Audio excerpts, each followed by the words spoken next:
Ciao Raga! Kumusta Raga? Welcome sa inyong lahat. I am Chad and I will be your guide. Marami akong good news na ibibigay sa iyo Raga. Di ka kahapon dun sa vlog ay pinag-usapan natin na mayroong meeting ang Concilio Dei Ministry. After ng meeting na yan kahapon ay naaprubahan na yung bagong Dekreto Enerhiya. Around 1.3 billion euros ang allotted na budget.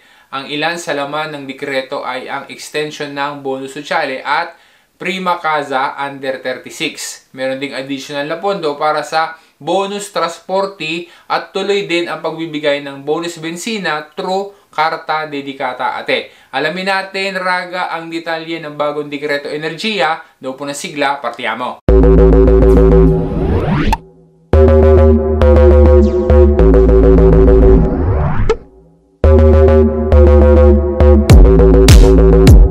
Kung first time mo na makabisita, welcome sa iyo. Salamat sa pagbisita mo. Kung ikaw naman ay dati ng Solid Raga, salamat sa patuloy mong pagsuporta. Ikaw gay mag-aayos ng dokumento. Kailangan mo ng information o baka naman gusto mo na mag-apply ng bonus. Siya, tamang-tama sa iyo ang channel na are. Para na sa gayon ay makapag-adapt ka at makapag-integrate ka ng mas maayos din sa Italia. Ano lamang dapat na gagawin mo? Mag-subscribe ka sa aking channel, i-hit mo na rin yung bell, piliin mo yung all. Para na sa gayon ay wala kang videos na mamimiss. Tapos, din sa aking Facebook page, Chad Will Guide. Sana ay ma-follow mo ko diyan at pwede rin na i-subscribe mo ko diyan. Maraming salamat sa iyo, Raga. Gaya ng nabanggit sa umpisa ng videong are, kahapon ay naaprubahan na sa Concilio Dei Ministry ang bagong Dekreto Enerhiya. Around 1.3 billion euros ang pondo na tulong pinansyal na kung saan ang cover period niyan ay hanggang December 31, 2023. Isa-isahin natin yung mga highlights ng mga tulong pinansyal na laman nitong bagong Dekreto Enerhiya.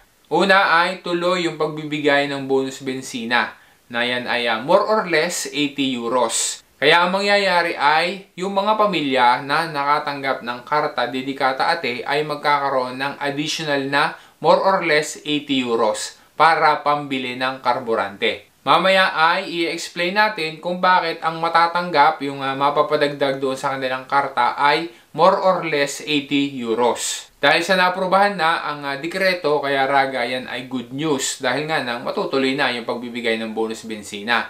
Ngunit, subalit, meron niyang pero dahil hindi naman specified doon sa dekreto kung magkano talaga yung exact amount na ibibigay para sa bonus bensina at saka kung kailan gayan dadating. Para malaman natin yung mga specifics ay kailangan na hintayin muna na mailabas nila yung tinatawag na dekreto attuativo. Within 30 days ay dapat na mailabas nila yan. Kaya we can estimate na maaaring late October o kaya naman ay hanggang November makakargahan yung Carta Dedicata Ate na para sa bonus bensina. Sa dekreto attuativo ay doon din malalaman yung exact na amount. Kaya nga sabi natin kanina ay more or less 80 euros ang maaari na ikarga doon sa Carta Dedicata Ate para sa bonus bensina. Kasi maaari na mas mababa o kaya naman ay mas mataas sa 80 euros. O kaya naman ay maaari din na eksaktong 80 euros talaga ang ibibigay. As of now ay one time laang, isang beses laang na ibibigay na matatanggap itong bonus bensina na ito.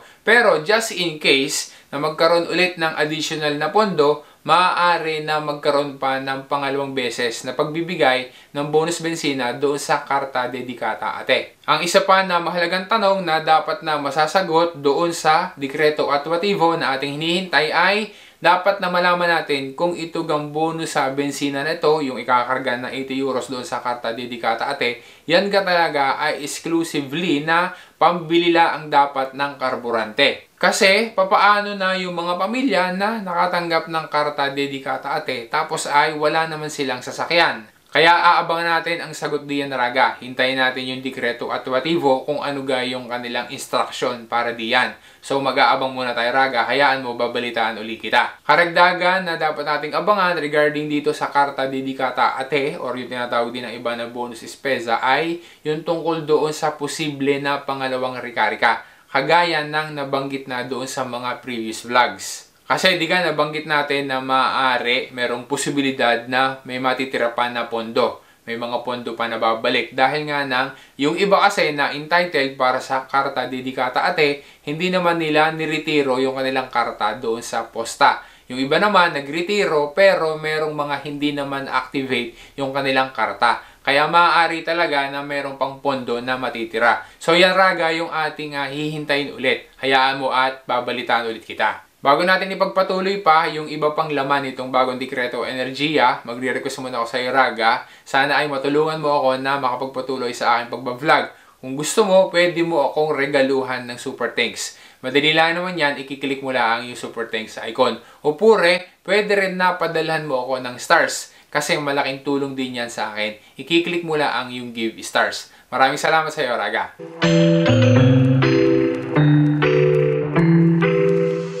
Ngayon naman na isunod natin yung iba pang mga bonus na na-extend until December 31, 2023 dahil dito sa bagong dekreto enerhiya. Una na diyan ay yung bonus bulete or bonus sosyale or bonus luce e gas kung tawagin ng iba. Diga kahit na mayroong mga planong iba na ipinopropose sila regarding dito sa bonus bulete, ala fine ay sa extension din ng bonus bulete ang bagsak. Kundi, para sa last quarter ng 2023, mula October 1 hanggang December 31, 2023, ay meron pa ring bonus bulete. Review muna tayo ha. Yan ay hindi na kailangan pa na-applyan. Dahil kapag ikaw ay qualified diyan, automatic na yung ibabawas doon sa iyong buleta. Ang qualification dito sa extension ng bonus bulete para sa last quarter ng 2023 ay parehas pa din.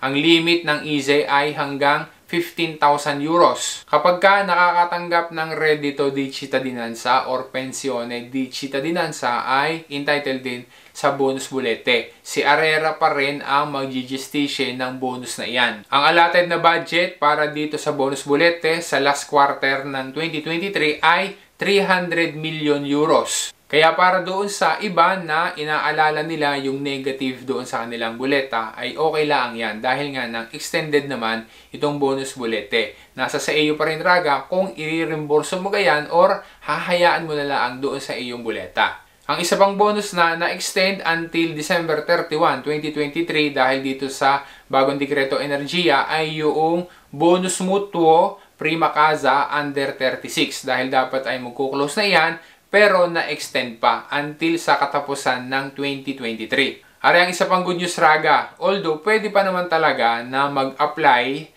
ng bonus transporte ngayong October pero yung budget diyan ay limited na laang. Kaya salamat ng marami dito sa bagong dekreto enerhiya dahil nagkaroon pa ng karagdagan na pondo para sa bonus transporte. 12 million euros ang additional na budget para sa bonus transporte. Tandaan na ang bonus transporte ay hindi kailangan diyan ng IZE. Dapat laang ang iyong reddito personale noong 2022 ay hindi mas mataas sa 20,000 euros. Ganon pa din ang gagawin kagaya ng dati. Para ikaw ay magkaroon ng bonus transporte ay magre-request ka online doon sa sito ni bonus transporte. Ang isa pang bonus na nadagdagan din, nagkaroon din ng additional na pondo ay para doon sa Borsa di Studio or scholarship para doon sa mga estudyante na nasa university na entitled din dapat sa scholarship pero hindi nabigyan dahil nga nang naubusan na hindi na sapat yung pondo. 17 million euros naman ang inilaan nila, ang idinagdag nila na budget para doon sa mga deserving na students.